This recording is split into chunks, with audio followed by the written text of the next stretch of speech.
Estamos próximos a iniciar para que puedas escuchar Palabra de Dios. Una palabra directa al corazón que cambia y transformará tu vida.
Segunda de Samuel, capítulo 9, verso 3 al verso 5.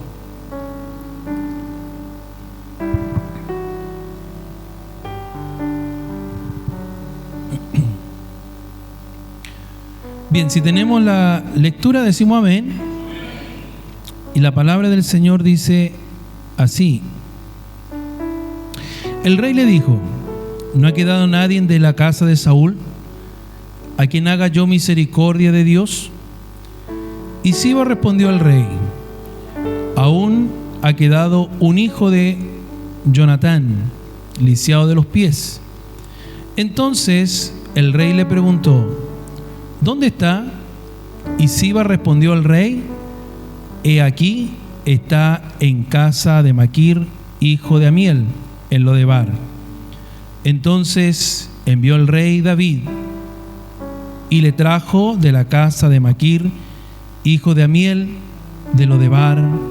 Amén. Palabra del Señor. Pueden tomar su asiento.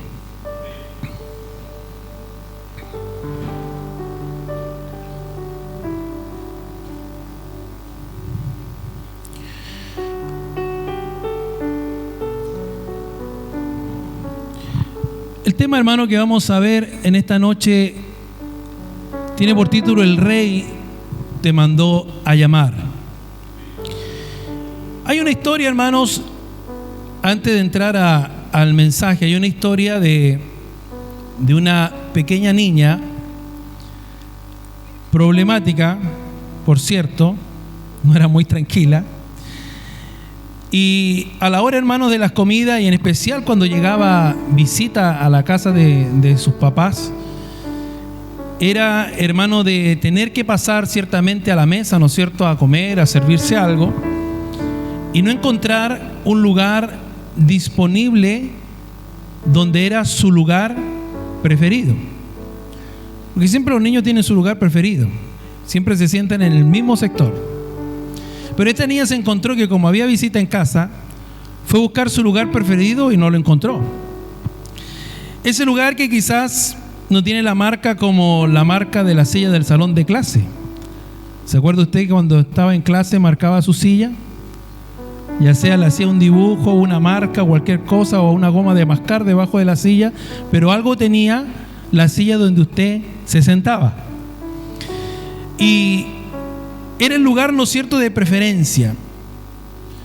Aunque la mamá ciertamente se preguntara cuál era la pelea de los niños, si la mesa era redonda y todos cabían.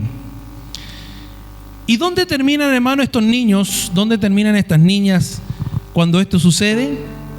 En una mesa auxiliar, en la cocina, sentados tal vez en el suelo, comiendo en la mesita, ¿no es cierto?, de la sala posterior a la mesa central de la cocina. Ahora yo quiero que usted tenga ese recuerdo de esta historia en su mente para la parte final de esta palabra, de este mensaje que Dios ha puesto en nuestros corazones. Que Dios nos bendiga. Quizás, hermano, tú conozcas el contexto antecesor a esta historia, donde Mefiboset queda lisiado de sus pies cuando la nodriza, la mujer que lo cuidaba, salió, dice, de carrera. Y en 2 Samuel capítulo 4, versículo 4, sale de carrera de su casa al oír voz de muerte sobre la casa de Saúl. Y el niño se le cae de los brazos y queda lisiado de los pies. Pero yo en esta noche y en esta hora quiero comenzar a hablarles sobre el carácter y sobre la vida de este hombre, un hombre que crece lisiado y se refugia allí en los montes, hermanos, de Galaad. Y quiero contarle cómo, hermano, este hombre logra vencer su posición y cómo también logra un lugar en la mesa del rey. A Dios sea la gloria. Mefiboset, hermano, vivió su vida en desgracia, desvalido, sufrido, resignado, impotente también para poder, hermanos, caminar, para poder movilizarse. En aquel tiempo no estaban los adelantos que tenemos hoy.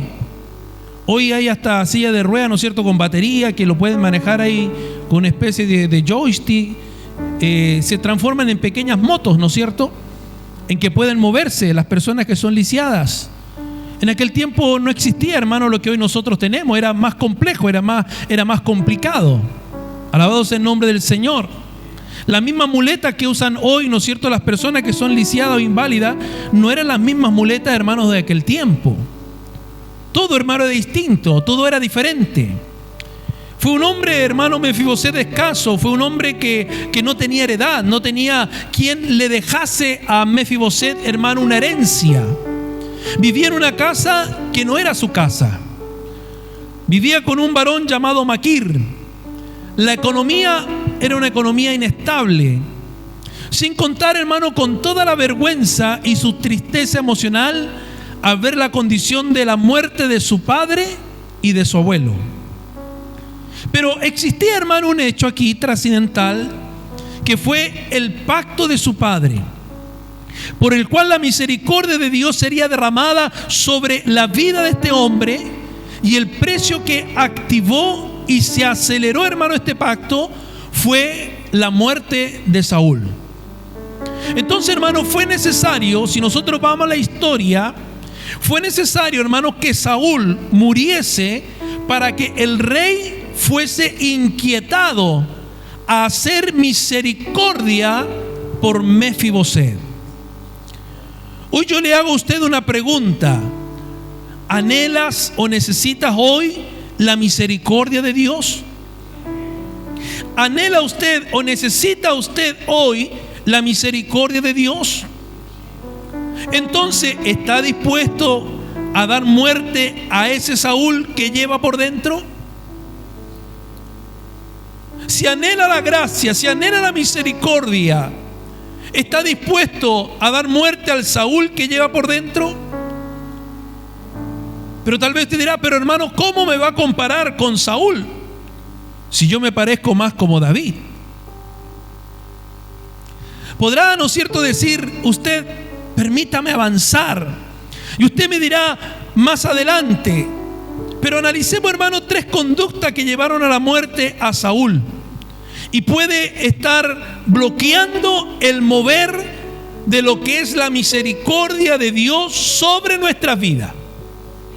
Primero, el miedo. 1 Samuel capítulo 10, versos 21 y 22.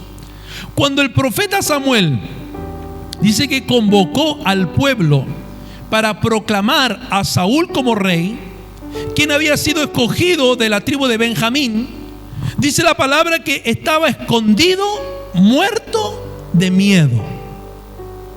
A pesar de que Samuel ya le había dado a conocer el propósito de Dios, le había tratado como todo un rey, el Espíritu de Dios le tomó, le profetizó, lo había ungido, Saúl estaba muerto de miedo y estaba escondido. Hoy te digo, iglesia, tú que llevas 1, 2, 3 años, tú que tal vez está ahí con un semestre aplazado, tal vez alguno se fue de la casa por alguna discusión familiar. Tú quizás, hijo o hija, que has hecho pasar tal vez alguna vergüenza a tus progenitores y tal vez vive del que dirán, como metido entre una maleta sin visión, sin rumbo, dejando que otros te lleven. Hoy el Dios de la gloria, el Dios eterno te dice: sal de tu escondite, sal de donde estás escondido. Tú que tienes proyectos que Dios te ha diseñado en el corazón, tal vez, hermano, hay muchas cosas que hay, hermano, en tu corazón, muchos proyectos. No hay más excusa. En esta hora es el momento de darle muerte al miedo de Saúl y marchar para que Dios pueda ser honrado, para que Dios pueda ser glorificado y para que Dios, al igual que Mefiboset, haga hoy misericordia contigo. ¿Cuánto bendicen el nombre del Señor? Para que el hoy todavía tenga miedo, la palabra de Dios te dice en Juan 14, 27: la paz os dejo, la paz os doy. No os la doy como el mundo la da. No se turbe vuestro corazón, ni tenga miedo. Lo segundo, la desobediencia. 1 Samuel 13:6. Saúl hace del miedo, hermano, parte de su carácter. Llevaba 2 años de reinado. Junto con Jonatán, organizó una pelea contra los filisteos. Reunió a 3,000 hombres para la batalla, pero los filisteos le salieron al frente con 30,000 carros, más 6,000 hombres de a caballo. Y ante esta respuesta, el pueblo, que dice la Biblia, se escondió. El versículo 7. En este versículo vemos cómo claramente el pueblo estaba, hermano, contaminado del débil carácter que tenía el rey. Para un rey miedoso hay un pueblo cobarde. Para un rey miedoso hay un pueblo miedoso, hay un pueblo cobarde. Los versos 8 al 14. Por esto el pueblo comenzó, dice, a marcharse, porque no se sentían protegidos por su rey. Y Saúl, muerto de miedo, desobedece las instrucciones de Samuel y enciende el holocausto sin su consentimiento. Esta tarea no era del rey. Esta tarea, hermano, santificada, era otorgada solo a los sacerdotes. Como consecuencia, hermano, de esto, fue destituido como rey porque desobedeció. Filipenses 2:8 dice que el mismo Jesús se humilló a sí mismo, haciéndose obediente hasta la muerte, y muerte de cruz. Entonces, esta palabra, amados hermanos, no trata que si se hace caso o no, de que si estás cómodo o no. Se trata de que no importa si tú te expones a murmuración o a humillación, debes estar dentro de la voluntad del Dios eterno. ¿Cuánto bendicen el nombre de nuestro Dios? Hoy te digo, iglesia, el que no se ha bautizado todavía, que se bautice. El que no se, ¿no es cierto?, se ha casado y está todavía ahí, ¿no es cierto?, mal delante de Dios, que se case. El que no ha perdonado, que perdone. El que no se ha humillado, que se humille. El que no ha pagado sus deudas teniendo cómo hacerlo, que las pague. Y el que a Dios le ha llamado a servirle, que le sirva. Amén.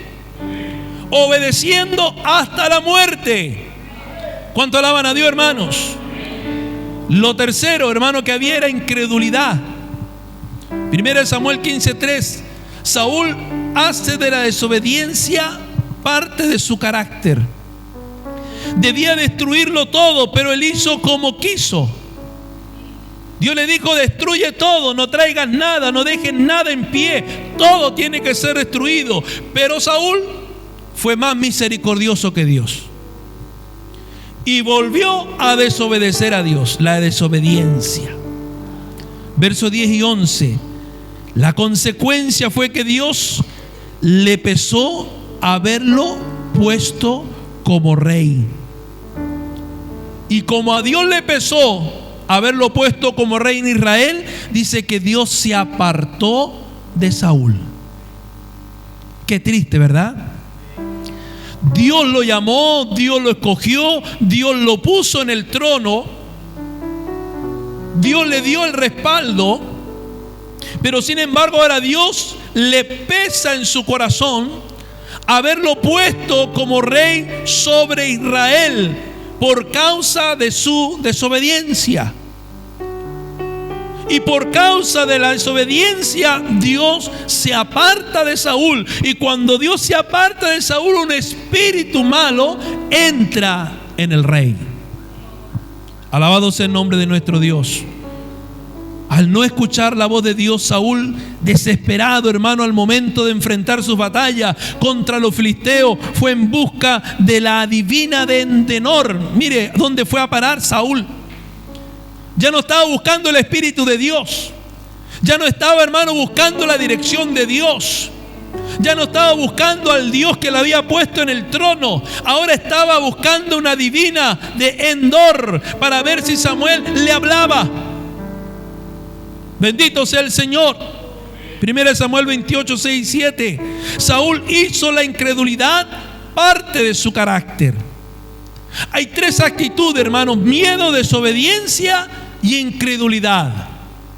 Iglesia, no puedes permitir que el miedo te lleve a la desobediencia y que la desobediencia te lleve a la incredulidad, como lo hizo Saúl. ¿Cuántos están aquí en esta hora? Yo le pregunto, ¿habrá alguien aquí que quiera renunciar a estas actitudes en su vida? Por eso dije al principio que es importante que matemos en nosotros al Saúl que llevamos dentro. ¿Me está entendiendo ahora? Alabe lo que Él está aquí, hermanos. Si está dispuesto a hacerlo, quiero decirle en esta hora que el Rey te ha mandado a llamar. Y te ha mandado a llamar para presentarte delante de Él. Tienes que haber dado muerte a las actitudes que Saúl, aleluya, que hay en tu carácter. Miedo, desobediencia, incredulidad.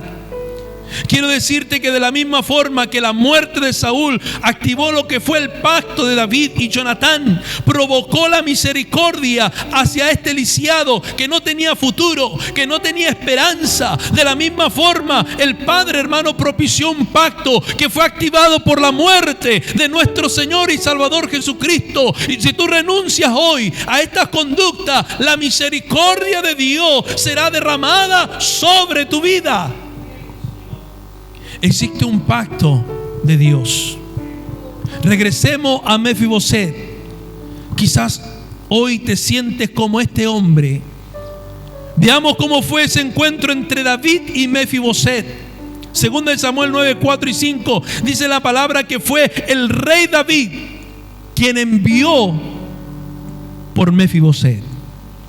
Quizás si se hubiese averiguado, ¿no es cierto?, qué pasaba con Mefiboset, o si tuviera tal vez en el tiempo actual, por llamarlo de una manera, el número de teléfono de Mefiboset, le hubiera enviado un WhatsApp: preséntate en el palacio a las 3. Tal vez Mefiboset no hubiese asistido, porque dice la Escritura que él tenía miedo. David también comprendía que si estaba lisiado, que si estaba cojo, si estaba desvalido, le tomaría más tiempo venir caminando que si lo hacía solo por su cuenta. Tardaría demasiado. Por esto dice la Biblia que el rey David envió por Mefiboset. Yo me imagino los mensajeros del rey presentándose en la casa de este hombre, golpeando la puerta, diciéndole: Mefiboset, Mefiboset, el rey David te ha mandado a llamar. Quizás Maquir, su esposa, y Micaía, su hijo, le dijeron: ¿cómo se te ocurre ir? De seguro te van a matar, van a ser igual que con los abuelos. Entonces, ¿cómo vencer el miedo? Que es el principio de la cadena de la desobediencia y de la incredulidad. Muy simple, pero complejo, recordando el pacto de Dios con nosotros. El rey, que dice, le recuerda el pacto de Jonatán, verso 7. David viene y activó, hermano, el pacto con su padre y lo hizo libre del temor, y por consiguiente fue libre de la desobediencia y de la incredulidad. Y le dijo David: no tengas temor, porque yo a la verdad haré contigo misericordia por amor de Jonatán tu padre, y te devolveré todas las tierras de Saúl tu padre, y tú comerás siempre en mi mesa. Qué hermoso es el pacto de Dios. Qué hermosa es la palabra del Señor. De la misma forma, hermano, está haciendo hoy Dios en tu vida. Él sabe el dolor que usted está pasando. Él conoce el miedo de no alcanzar tal vez sus sueños. Quizás no cumpliste todas las metas que te trazaste en este año o en el año anterior, pero sí te está tal vez doliendo la pérdida de algo en tu vida. Bendito sea el nombre de nuestro Dios. Pero si te está doliendo el alma por ese vacío que alguien te dejó, o por eso que no pudiste lograr, quizás estas marcas están escribiendo con tinta indeleble en la fibra de tu corazón y en la fibra de tu alma, para recordarte en esta hora del pacto que el Padre hizo entregando a su Hijo para restituir tu dolencia, para restituir tu sequía, para restituir, aleluya, lo que un día Satanás había robado en el huerto del Edén, para sacarte de lo de Bar, de ese lugar seco, árido y oscuro donde no había misericordia, y traerte delante del Rey y sentarte a la mesa del Padre. ¿Cuánto alaban a Dios, hermanos? Todas estas pruebas, hermanos, son circunstanciales, son de paso en nuestra vida. Pero si estás dispuesto a dar muerte a las conductas de Saúl, hoy te dice el Señor que ya ha enviado por ti, que Él sabe cómo tú te encuentras. Quizás si estabas en silencio, como dice la canción, pero es porque Él está trabajando. Solo alábale. Alábale. En medio de la dificultad, alaba. En medio del problema, alaba. En medio de la circunstancia, alaba. En tu lodebar, alaba. El Rey te manda a llamar. ¿Cuánto glorifican al Señor? Cuando tu familia te diga: no se puede, usted está quebrado, no volverá a recuperar lo que perdió, su esposo, su hijo no van a volver, pues mata el miedo y respóndele: tú no te afanes, porque el Rey me ha mandado a llamar. ¿Sabe, iglesia? Hermanos en el Señor, Dios está presto para darnos la ayuda que nosotros necesitamos. El brazo de Dios, hermano, no se ha doblado, no se ha bajado. La mano del Señor no se ha cerrado, hermano, para nosotros. El Rey cada día nos manda a llamar. La palabra de Dios dice: tú conocerás que el pacto vendrá, la misericordia, la restitución y la provisión. Recuerda, el miedo se vence recordando lo que Dios ha hecho por nosotros. Nuestro hermano nos contaba, ¿no es cierto?, de su testimonio, de dónde él había estado, ¿no es cierto?, el fondo que había tocado, pero de allí Dios lo sacó, Dios lo rescató. ¿Por qué? Porque había un pacto, aleluya, de Jesucristo en la cruz del Calvario, que Él dio su vida para que todo aquel que en Él crea no se pierda, mas tenga vida y vida eterna. Gloria sea el nombre del Señor. Y ese pacto nos recuerda la gracia, nos recuerda la misericordia de Dios, como el Rey nos manda a llamar y nos sienta en su mesa. Lo vil, lo menospreciado, decía nuestro hermano, aquello desechado, aquello que no era, eso escogió Dios. Cuando el mundo nos daba un 20 por nosotros, nos daba un centavo por nosotros, pero Cristo Jesús, aleluya, nos estaba mirando. Cuando estábamos en tierra, aleluya, oscura, cuando estábamos en tierra donde no había esperanza ni misericordia, pero allí el Señor nos miró, recordó el pacto y nos mandó a llamar y nos mandó a sentarnos en su mesa. ¿Cuánto bendicen el nombre de nuestro Dios? David comunica a Mefiboset que él le perdona la vida, que le va a dar tierra, que vivirá en su palacio. Y Mefiboset le dice: ¿quién es tu siervo? Versículo 8. ¿Quién es tu siervo para que mires a un perro muerto como yo? Mire cómo se consideraba Mefiboset. La vida que él estaba llevando, hermano, era triste. Él se consideraba un perro muerto, lo último, lo más menospreciado, ya no valía nada. ¿Quién es tu siervo para que mire a un perro muerto como yo? Esta expresión, hermano, que es una pregunta como de alguien desconcertado, alguien que se considera, hermano, indigno, que aparentemente no entiende lo que está sucediendo, que un rey, hermano, alguien de alto rango, que tiene a cargo una nación entera, que tiene lujo, que tiene riqueza, que no le falta nada en el palacio, se haya fijado en él y lo mande a llamar y lo siente en su mesa. Y le deja ver al rey, el rey David, que Mefiboset ya había dado muerte a Saúl, que estaba listo para recibir la promesa.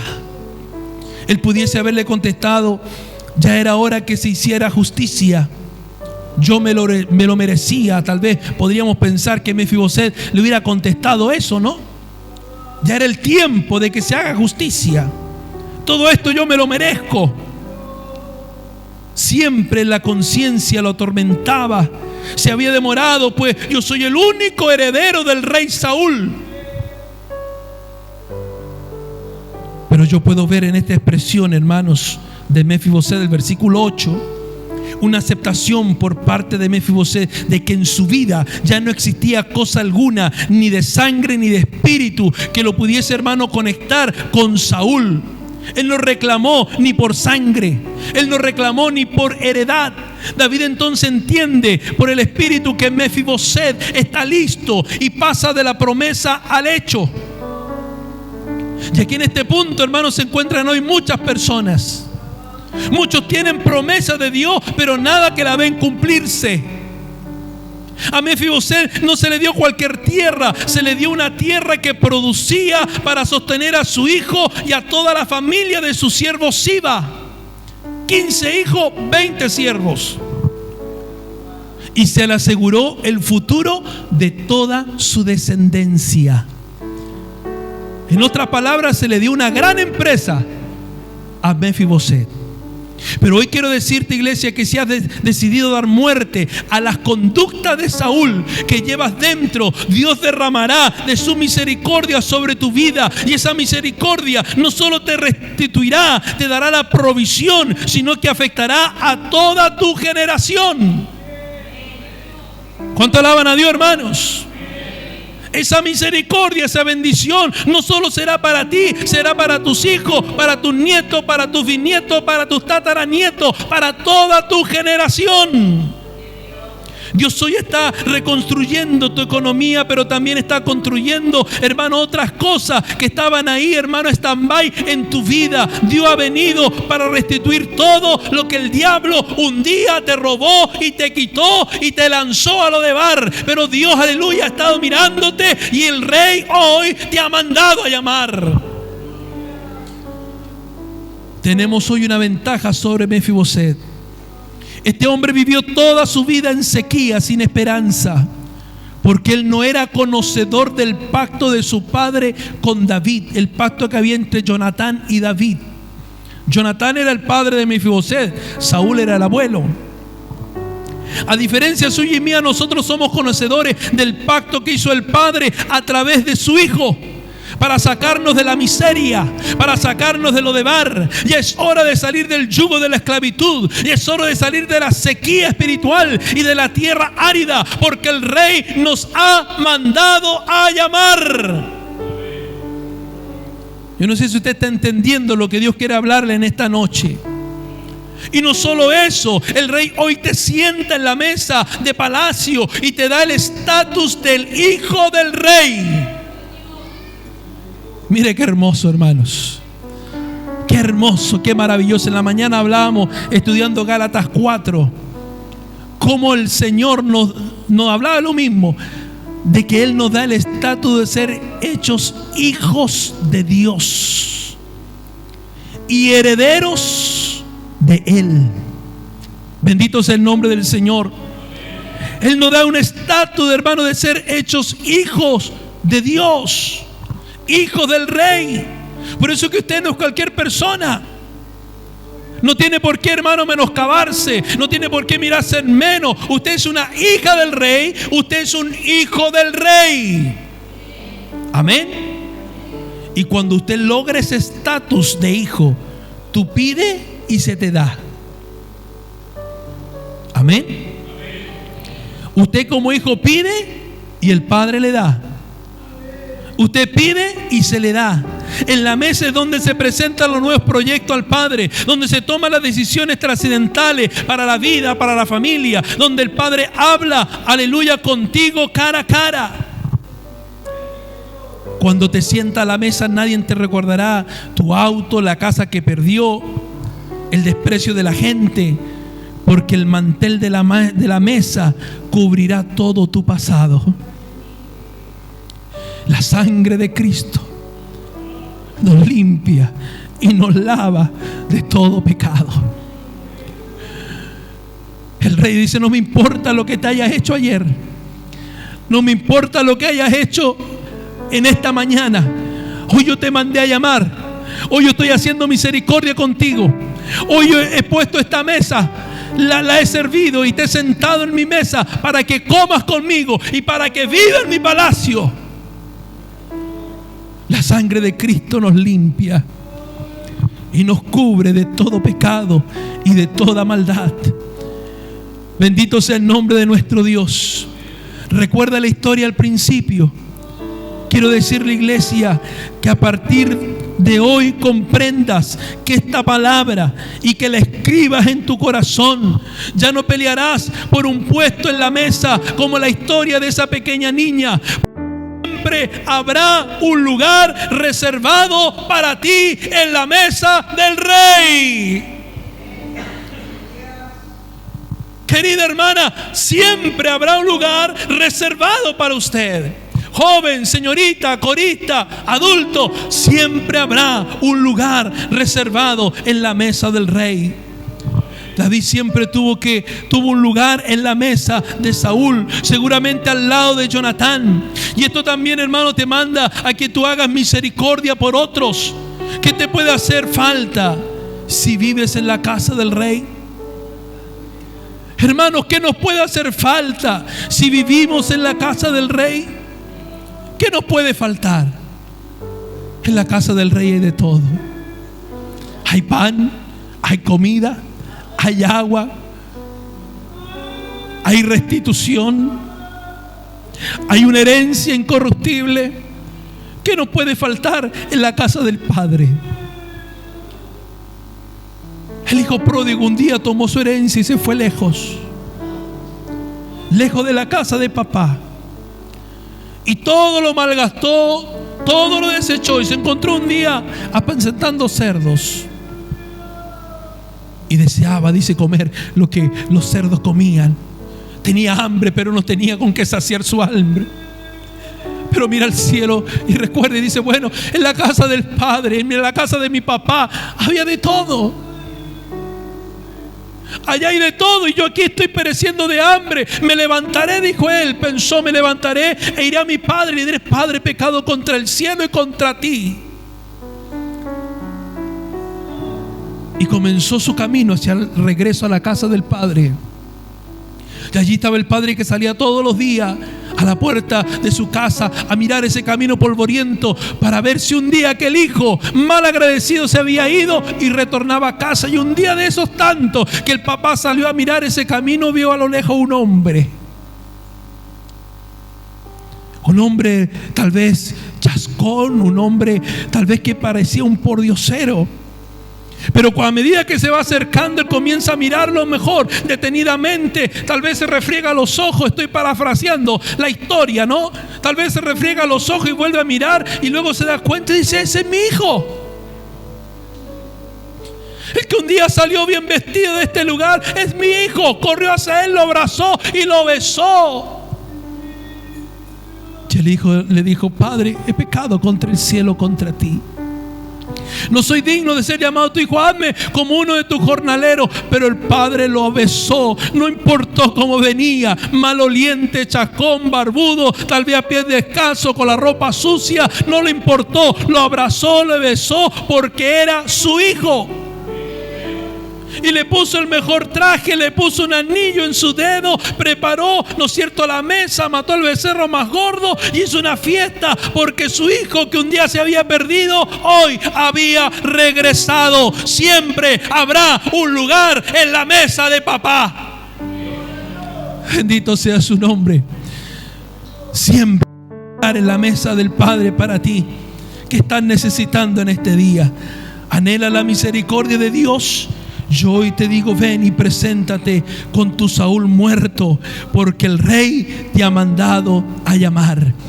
Deja tus miedos, deja tu desobediencia, deja tus temores, deja todas aquellas cosas y ven libre, que el Rey te mandó a llamar. El Rey te está mirando y Él te manda a llamar para sentarte en su mesa y para que vivas con Él por una eternidad. Recuerda, siempre hay un lugar en la mesa del Padre. Siempre hay un lugar en la mesa del Rey. Hay un lugar esperando por ti y por mí. Recuerda, el Rey te mandó a llamar. Póngase de pie, vamos a orar.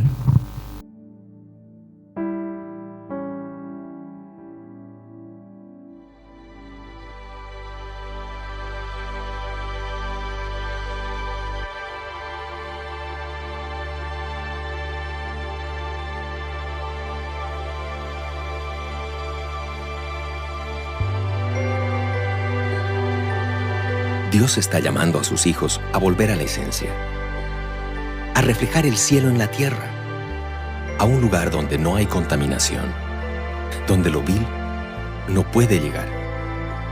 Para convertir a esta generación y no ser convertidos por un sistema caído, tenemos que saber quiénes somos y a dónde pertenecemos. Es necesario ir, predicar, cumplir su propósito eterno en la tierra. Pero no podemos olvidar cuál es nuestra esencia. Dios está restaurando el primer y gran mandamiento en sus hijos. No es la gran opción, sino el gran mandato. Amarás al Señor tu Dios con todo tu corazón, y con toda tu alma, y con toda tu mente. Este es el fundamento para poder amar a tu prójimo, construir cualquier proyecto o responder al más supremo llamado. El sistema quiere desenfocarnos y desconcentrarnos.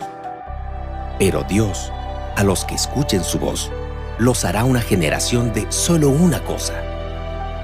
Las distracciones y entretenimientos quedarán reducidas a solo una cosa que es necesaria. Y muchos escogerán la mejor parte, la cual no será quitada.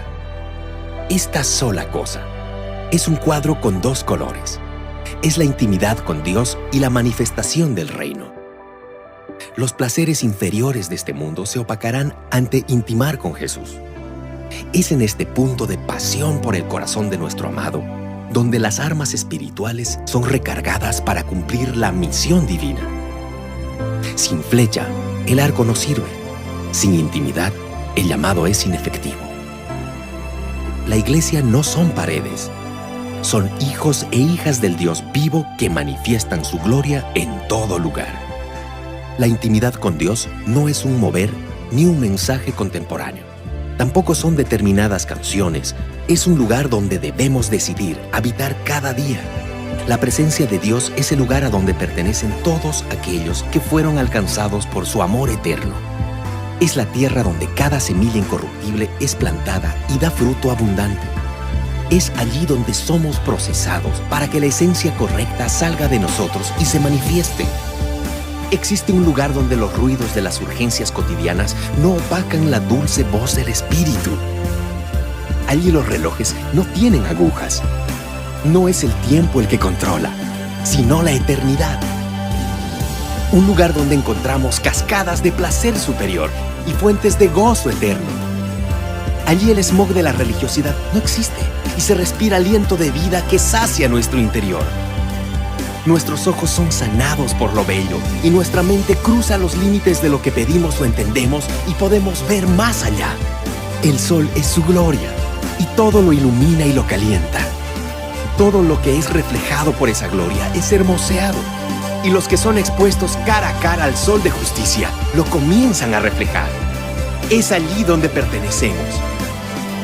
Su luz brilla en nosotros. Somos de su corazón. Somos de Jesús, la esencia de todo.